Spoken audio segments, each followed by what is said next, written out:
Here is a raw auth.log. Mixed timestamp formats, embedded credentials, internal IPs everywhere.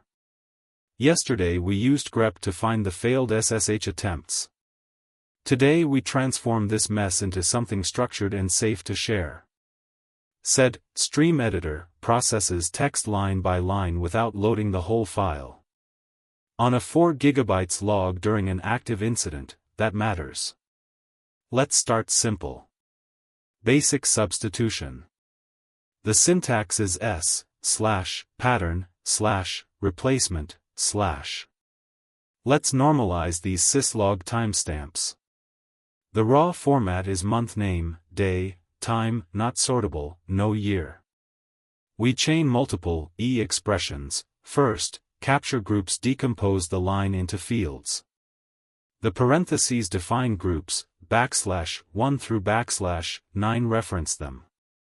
We capture the month, day, time, hostname, username, source IP, and port. Second expression converts month abbreviations to numbers. Third collapses it into ISO 8601. One command, and we have sortable timestamps with a year attached. The output is clean CSV, pipe it to a file or straight into your CM. Now address ranges. During incident response you rarely need the whole log. You need a specific window, the 15 minutes around the breach. Sed n with a range pattern does exactly this. The syntax is sed n/start pattern /end pattern /p. The n suppresses normal output, and p prints only lines within the range. So sed n/09:20:00:09:35:00/p auth.log gives you exactly that incident window.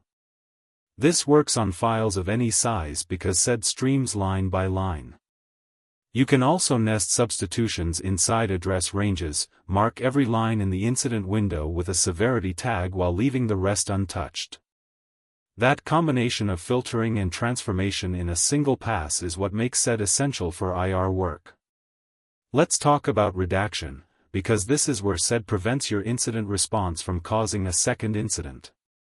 You need to share logs with an external IR firm, your legal team, or a vendor.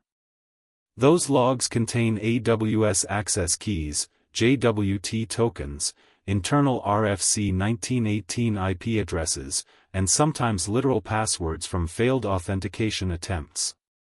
We build a patterns file, one substitution rule per line.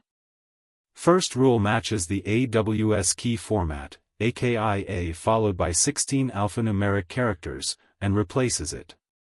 Second catches JWTs by their EYJ prefix and dot-separated structure. Third and fourth handle internal IP ranges. We apply the whole file with sed f_redact_patterns.sed. Every rule uses the G flag, and this is critical. Without G, sed replaces only the first match on each line. If a log line contains two password fields, one from the original request and one from a retry, the second password passes through unredacted. That single letter G is the difference between a clean handoff and a secondary data exposure. Evidence preservation.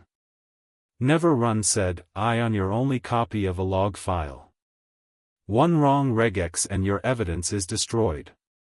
Always use i.boc, which creates a backup before modifying. Better yet, work on copies and keep originals read-only. When you are building these scripts for your IR runbook, store the patterns file and version control right next to your playbooks. That way your redaction rules are auditable, you can prove to legal exactly what was stripped and when the rule was added. Let me show the before and after side by side. The original has real AWS keys, internal IPs, and clear text password attempts.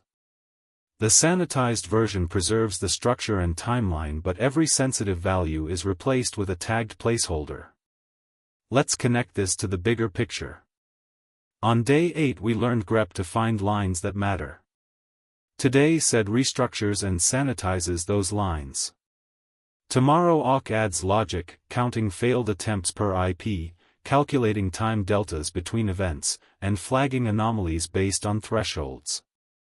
These three tools together handle 90% of log analysis tasks on any Linux system with zero additional software. For your immediate next step, build a redact_patterns.sed file tailored to your environment. Add your cloud provider, key formats, your internal IP ranges, and any application-specific secrets. Test it against a sample log, commit it to your IR repo, and you have a reusable pipeline that runs in seconds under pressure. See you tomorrow for auth.